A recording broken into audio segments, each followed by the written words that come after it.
What is going on, Tiberious Tribe? Today I have the Vortex Strike Eagle 1-8 second focal plane low power variable optic. My Willie from Big Bear Hunting and Fishing let me borrow this 308 pistol, Aero Precision pistol recently with this Vortex on top, and figured while I'm reviewing this Aero Precision pistol, I might as well give you my 2 cents on this 1-8 optic from Vortex. Now, if you don't know, the Strike Eagle series is Vortex more affordable, less expensive series of optics. So please do not compare them or think it's going to be anything as nice as like a Night Force or as the Vortex Razor series of low power variable optics. Starting off on the back here, it does have a diopter like most low power variable optics. It works well, no issues. If you don't know what a diopter is, it's kind of like a pair of glasses for your optic is how I usually explain it. You just turn the diopter back and forth until the reticle is crisp and clear for your vision. Now your eye relief is rated at 3.5 inches, which it seems to be about accurate using it at the range, 3.5 inches. And a decent eye box, decent eye relief.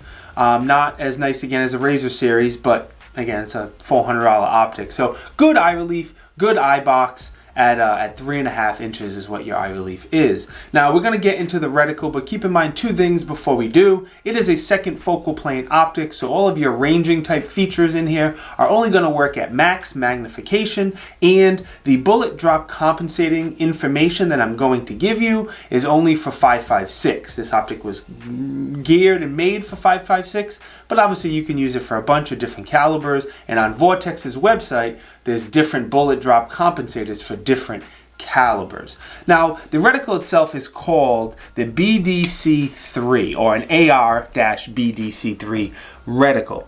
The dot you see in the center here is a 1 MOA dot, so it's a nice, small, and very, very crisp dot.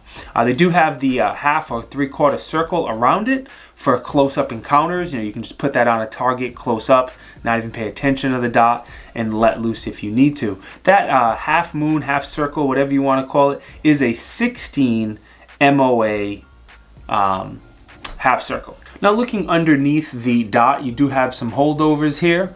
The first line is going to be for 300, then 400 yards, 500, and then underneath that is 600, and even down to 650 at the bottom. Next is going to be your wind holdovers, going from left to right. You have 5, 10, and even 15 mile-an-hour wind holdovers at all of the different distances. If you go ahead and look at the top of the reticle here, you do have some ranging features. You can range targets 2 different ways. Like most optics, you put the target's feet on the bottom line, and wherever their head lines up, that's going to be a rough estimate on how far they are away from the target. Again, these are typically done assuming the person is 5'10".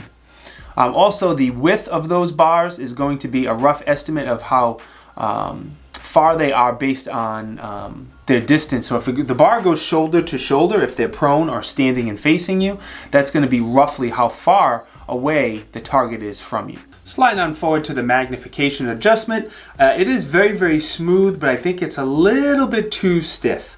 Part of it is that I recently reviewed the Vortex Razor 1-10, and that adjustment dial is perfect. Again, I know it's a $2,000 optic.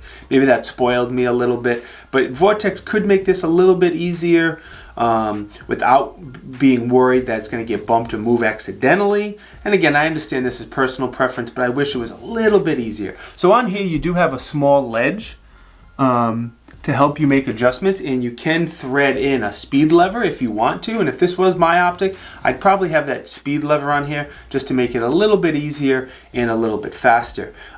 It was even difficult, because this is a little stiff, trying to capture the magnification through a camera for you here. As you see, I'm going back and forth from 1 to 8, and it's so stiff I can't get the rifle locked in place, so I can show you what it looks like as we go through from 1 magnification down to 8 magnification. So both the windage and your elevation are capped.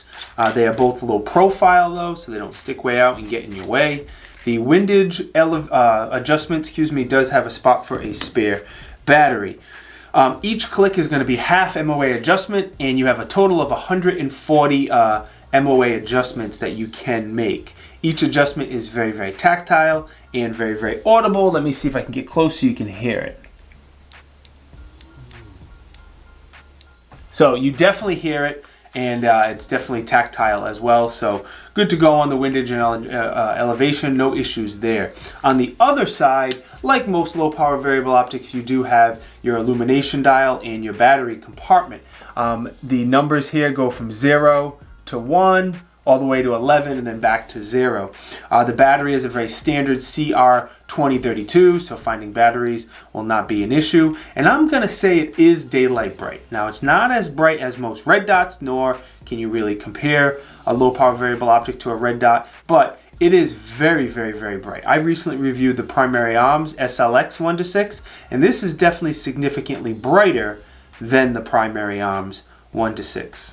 The tube itself is a 30mm tube, so finding mounts for this will not be an issue. There is thousands of mounts for 30mm tubes. One of the more important things, let's talk about the glass clarity. Now, it is a very, very clear glass. It is very, very good.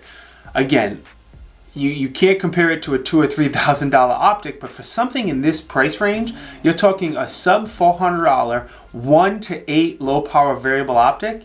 It's very, very good glass clarity. It looks very, very good. Even when you zoom way in at 8x magnification, you don't get a ton of distortion. I'm going to call it very, very good, or very good for the glass clarity. Now let's go ahead and pull up the dimensions here. The length of the optic is 10 inches, pretty standard. Your height at the widest point is 1.7 inches. Weight, 17.5 ounces or so. Pretty common for a low power variable optic that's a 1-6 or 1-8. Most of them are in that weight range for the most part. Field of view at 100 yards, is 109 yards at 1x magnification and 14 yards at max magnification, which is 8. MSRP is $499. Right now I did see them for around $400, mostly for $399 is the price I saw. A little crazy right now. Guns and accessories during 2020 here are hard to find, and some of the prices are messed up. So down the road, of course, that's going to change, but that's what I saw right now for prices. I was talking about pros. I have quite a few different pros. Vortex's lifetime unconditional warranty is great. So if you get any Vortex optic, their warranty is probably one of, if not the best warranties in the business. The price is the biggest pro here. You get a good quality 1-8 optic for less than $400 from a good company. Now, these are not made in America like some of their higher end scopes. These are made in China. If that bothers you, you're going to have to spend a little bit more to get something made here in the States. But sub $400 for a good quality 1-8 optic with a very good and very useful reticle, it's going to be very, very tough to beat for that. Decent eye relief. All the controls are fine on it, no issues there. Moving on to the cons, I really only have that one con that I said earlier. The magnification ring is a little stiff. Again, I don't know if I'm biased because I just reviewed the Razor 1-10, but I would like to see that a little bit easier, and if Vortex did do that, I still wouldn't be concerned with it getting bumped accidentally because it's a little stiff, and you could definitely make it a little bit easier. As far as uses of this optic, I think it would be a great optic if you're ever on a budget and you really want to reach out and stretch out a little bit further, whether that be competitions or duty or home defense. This should definitely be in the conversation along with the primary arms 1-6.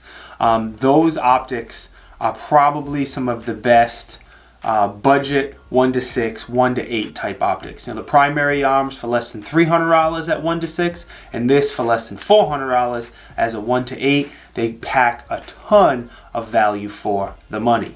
I have a question for you guys before you go. Should I do a comparison video on the Vortex 1-8 with the primary arms 1-6? I don't know if any of you guys want to see that or will care. If you do, let me know, and I'll gladly make a quick comparison videos of those two optics. Just sign off in the comments down below. Now, before you go, of course, I need to thank my Willie again. He lent us this Aero Precision 308 pistol and this Vortex optics for review, and that is very, very appreciated. Let me also thank you guys for watching. That is greatly, greatly appreciated as well. If you're looking to support the channel, there's many ways to do so. Just dropping a quick like or a quick comment really helps me out more than you can even imagine. If you want to see what videos I have coming up next, please consider subscribing to the channel. This way you will hopefully get notified when I come out with new videos. If you want to know what reviews I am working on in real time, please consider liking me on Instagram and Facebook. The links to both of them are down in the video description. We do have 3 channel sponsors, guys. First, M2 Tactical Solutions makes great Kydex holsters. Holling Beard Company makes great beard care products. And Breakthrough Clean makes some of the best gun cleaning and lubricating products. Discount codes for all 3 are Tiberious in caps, and all 3 will save you between 10 and 20% depending which one you use the code with. Let me say thank you for watching again, and I will see you next time. Peace. Do you like the way I sing?